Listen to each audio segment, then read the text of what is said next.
कि जब देश एक है, देश के प्रधानमंत्री एक है, एक संविधान एक है, तो फिर हमारे साथ भेदभाव क्यों है कि एक रोटी कम खाइए लेकिन अपने बच्चे को पढ़ाइए लिखाइए काबिल बनाइए। मुकेश सहनी को लेकर के असमंजस की स्थिति बनी हुई थी कि वो किस गठबंधन में जाएंगे। आखिरकार उन्होंने भी अपनी बात सामने रख दी।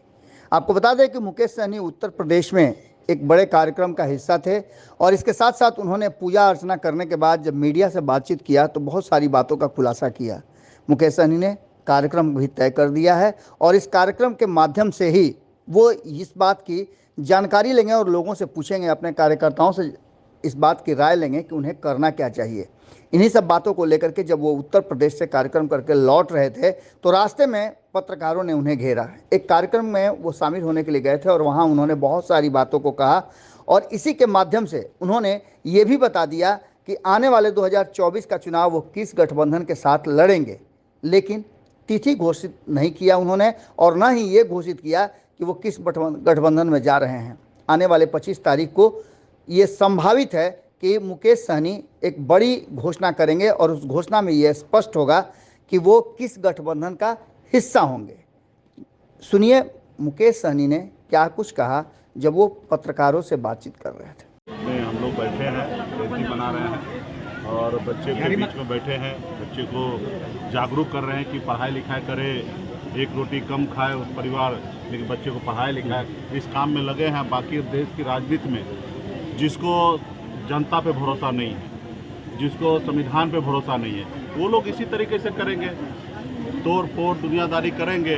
तो बिहार का देश की जनता देख रही है, समय आने पे सबको जवाब मिलेगा। बीजेपी 2024 में लोकसभा में क्या मुकेश सहनी किस रोल में रहेंगे? अभी जो भी रणनीति है आने वाला समय में आप लोग को बताएंगे। अभी हमारा 25 तारीख से यात्रा निकलेगा और 4 नवंबर के बाद पार्टी का स्थापना दिवस होगा। उसके बाद हम अपना निर्णय लेंगे, देश हित में लेंगे, देश के युवा के हित में लेंगे, देश के किसान के हित में लेंगे, देश के गरीब लोगों के हित में लेंगे। आने वाले समय में जब भी रणनीति खुलासा करेंगे आप लोग को जानकारी। बीजेपी और UCC का दावा है कर रही है, उसमें लाने की बात कर रही है, यूनिफॉर्म सिविल कोड, उसमें क्या प्रतिक्रिया रहेगी आपकी? देखिए सरकार है, सरकार को जो अच्छा लगता है वो लाना चाहिए, लेकिन जरूरी है आज जो हमारा कानून व्यवस्था है वो कोई खराब थोड़े है।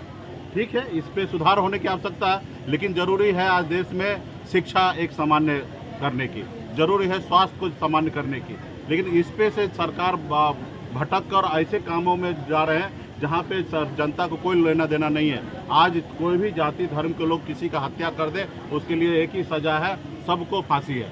तो इसमें कानून ऑलरेडी, हमारे देश का संविधान ऑलरेडी बना हुआ है, आज तक किसी को कोई नुकसान नहीं है। अगर उसके ऊपर भी अगर संशोधन करके कुछ भी करना है तो सारे विपक्षी दल या जितने भी देश की जनता है सबसे जान के समझ के और उसके बाद ये सारी चीज़ करना चाहिए और इसमें कोई आपत्ति नहीं है। सरकार अच्छा निर्णय लेना चाहेंगे ले, लेकिन जनता को बीच में जाके आए। लेकिन उससे ज़्यादा जरूरी क्या है, आज जरूरी है मंदिर से पहले बच्चे के पढ़ने स्कूल बनाने के लिए। आज जरूरी है गरीब बच्चा दम तोड़ दे रहा है, उसको इलाज नहीं हो पा रहा, और जरूरी है आज उसके लिए हॉस्पिटल बनाना। लेकिन सरकार ये सारे चीज़ से भटक के और जो काम उनको सरकार को नहीं करना चाहिए वो सारे काम सरकार कर रही है। सर बीजेपी और जेडीयू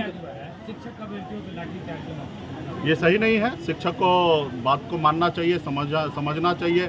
सरकार के पास पैसा है तो उनको जो उनकी मांग है उसको पूरा करना चाहिए। सरकार के पास अगर व्यवस्था सही नहीं है तो शिक्षक से रिक्वेस्ट करना चाहिए, उनको समझाना चाहिए कि अभी हमारे हालात सही नहीं है। और क्योंकि हमारा जो शिक्षक है वो बिहार का आने वाला भविष्य है, आने वाले बच्चे का निर्माण करने वाला एक भगवान कह सकते हैं हमारे शिक्षक हैं। उनके साथ अगर लाठीचार्ज हो रहा है ये हमारे राज्य के लिए सही नहीं है। बीजेपी और उपेंद्र कुशवाहा का दावा है कि जेडीयू और कांग्रेस में टूट होगी। सर इस पर क्या कहेंगे? लोग करें, अभी हम लोग अपने पार्टी और अपने संगठन के लिए हम लोग गुरु पूर्णिमा के अवसर पर उपस्थित है, वेद व्यास जी की जयंती पे उपस्थित है और मैं यहाँ पे आपसे जो मैंने सीखा है मैं आपके बीच में बात रखूंगा। मैंने अपने दुश्मन से जो सीखा है, क्योंकि वो भी हमारा गुरु है। जब हम जिससे सीखते हैं चाहे वो आपका अपना हो या पराया हो, वो सब आपका गुरु है और उस सब गुरु को मैं नमन करता हूं। साथियों आज इस अवसर पे मैं आप लोगों के और बहुत सारे साथी ने एक बात पे जो सबसे ज्यादा जोर डाले हैं वो शिक्षा।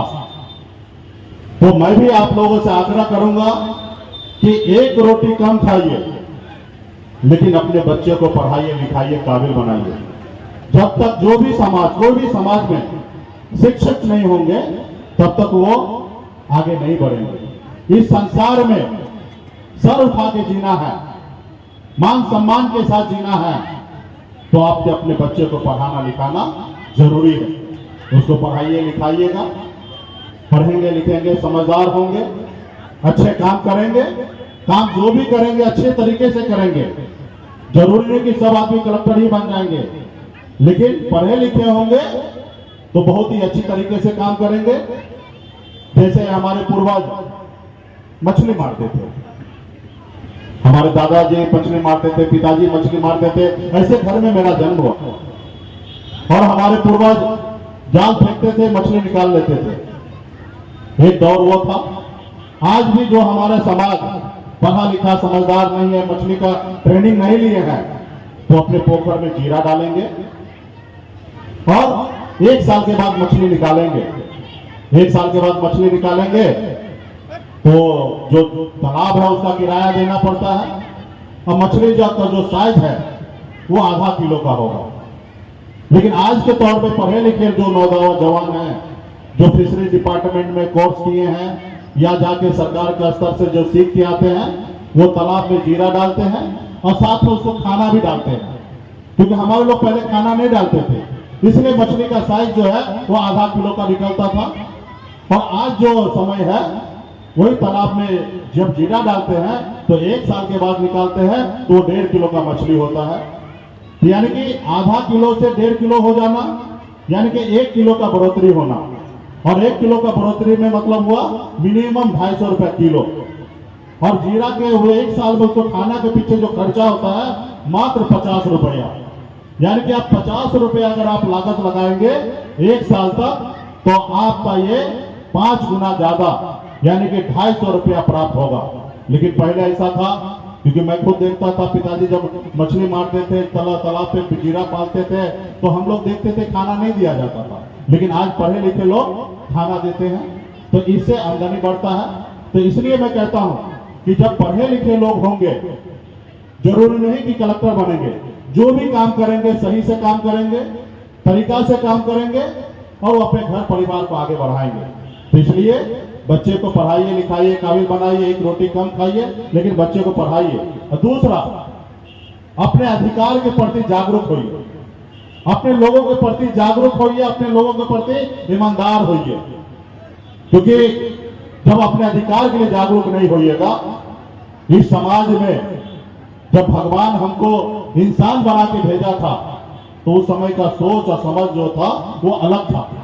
हर एक दूसरे के लिए मदद करने के लिए खड़ा हो जाता था। लेकिन कुछ वर्षों से कह सकते हैं इस समाज में भी बहुत सारे लोग स्वार्थी हो गए हैं। और वो जो स्वार्थी जो लोग हो गए हैं, वो चाहता है कि आप हमेशा गुलाम बन के रहिए। वो चाहता है कि आज आपके पूर्वज भी मछली मारा और आप भी मछली मारते रहिए। वो चाहते हैं कि आपके पूर्वज मिट्टी काटे, आज भी मिट्टी काटते रह जाए। वो नहीं चाहता है कि आपका बेटा भी पढ़ के कलेक्टर बने।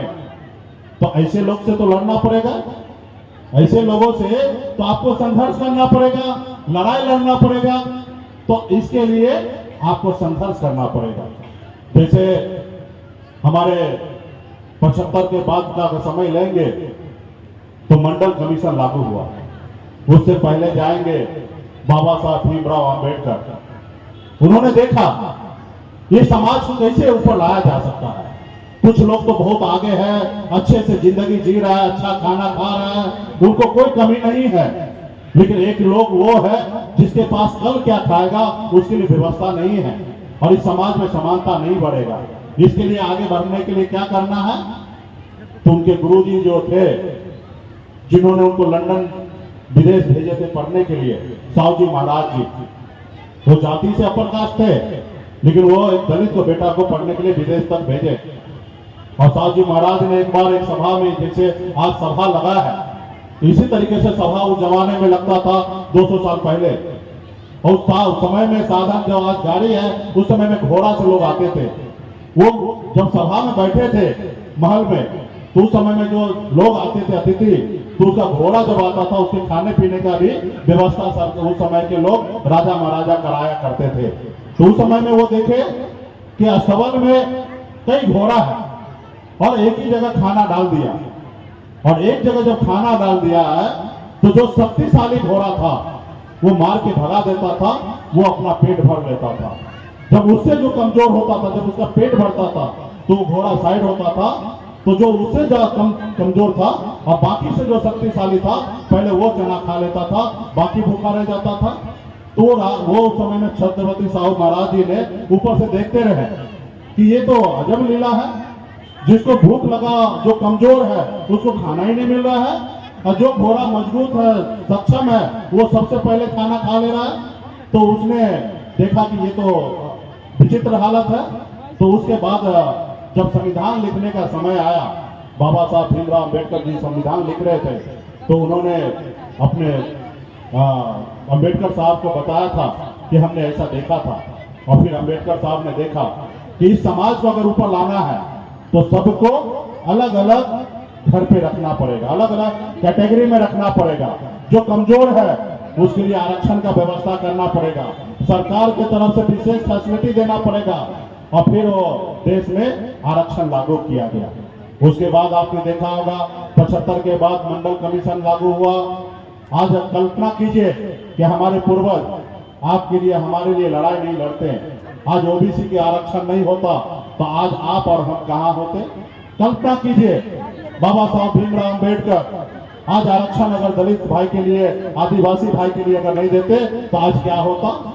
आज उनके पास विशेष एक्ट है, आज उनके कोई मारेंगे तो जाके केस कर देंगे तो हैरिजन एक्ट लग जाएगा, और जब हैरिजन एक्ट लग जाएगा तो विशेष उनके लिए व्यवस्था है, उनके लिए विशेष जांच है, विशेष सरकार व्यवस्था पुलिस जांच करेगा और गुनहगार को जल्द से जल्द सजा दिलाया जाएगा। तो ये बाबा साहब ने किया। तो जो स्वार्थी लोग हैं वो नहीं चाहता है कि गरीब का कल्याण हो। आज हमारे समाज को बंगाल में आरक्षण मिला है, उनको मिल रहा है, बिन बेदा, नोनिया, मला, निषाद के सभी उपजाति को, लेकिन बिहार में नहीं मिल रहा है, झारखंड में नहीं मिल रहा है, उत्तर प्रदेश में नहीं मिल रहा, फिर दिल्ली में मिल रहा है। तो मेरा मानना है कि जब देश एक है, देश के प्रधानमंत्री एक है, एक संविधान एक है, तो फिर हमारे साथ भेदभाव क्यों है। जरूरी है हम मजबूती से संघर्ष करें, और जब हम संघर्ष करेंगे, हमारी आवाज दिल्ली तक पहुंचेंगे, तो शायद दिल्ली की सरकार जिनका भी हो वो सोचेंगे, विचार करेंगे। जब बच्चा को भूख लगता है तो रोता है, तब रोता है तो उसका माता उनको दूध पिलाता है, इसलिए कि वो देखते हैं कि ये रोया, इनको यानी कि भूख लगा है। तो आज आपको भी अपने अधिकार के लिए संघर्ष करना पड़ेगा, अपनी ताकत को दिखाना पड़ेगा, क्योंकि बाबा साहब ने भले आपको पैसा नहीं दिया, लेकिन एक ताकत दिया, वोट बैंक का। आज आपके पास वोट में वो ताकत है कि एक वार्ड सदस्य आप बनाते हैं, और देश के प्रधानमंत्री भी आप ही बनाते हैं, और राज्य का मुख्यमंत्री भी आप ही के वोट से बनता है। और मैंने भी देखा कि समाज में गरीबी है। ऐसे तो मैं खुद एक गरीब परिवार में जन्म लिया, जहां लाखों हजारों समस्या था, वहीं पे मेरा जन्म हुआ। आज 18 साल की उम्र में घर परिवार को छोड़कर, माँ बाप भाई बहन सबको छोड़कर मुंबई जैसे शहर चला गया, मेहनत किया, मजदूरी किया, वहां पे मुकाम को हासिल किया, लेकिन अपने घर परिवार को छोड़कर। और जब मैं बिहार आया तो मैंने देखा लोग चांद पे घर बनाने के लिए सोच रहा है, लेकिन आज भी गरीब समाज को, मछुआरा समाज को इस धरती पर रहने के लिए घर नहीं है। और फिर मैंने मुंबई के ऐशो आराम की जिंदगी को छोड़ा। लोग गांव से निकल के शहर जाते हैं, मजबूरी होता अपने घर परिवार को छोड़कर शहर जाना, लेकिन मैं शहर जाने के बाद घर परिवार को मुंबई में छोड़कर आज आपके बीच में हूं, क्योंकि मैं चाहता हूं कि भले हमें तकलीफ हो, कष्ट हो, लेकिन कल हमारा आने वाला पीढ़ी बेहतर जिंदगी जिए, और उसके लिए हम संघर्ष करेंगे। अगर ये वीडियो पसंद आई और वह बिहार के राजनीति और बिहारियत से सरोकार रखेनी तो सब्सक्राइब बटन दबा के चैनल के सब्सक्राइब कर ली। ओजे एगो घंटी बा, ओकरा बटन दबा देला से कुल सटीक और मारक खबर रुआ मुफ्त में मिल जाई। अगर रुआ पत्रकारिता के हमनी के नया प्रयोग में सहयोग कर चाहतानी तो ज्वाइन बटन दबा दी। पेटीएम नंबर नोट कर ली 9386816700। धन्यवाद।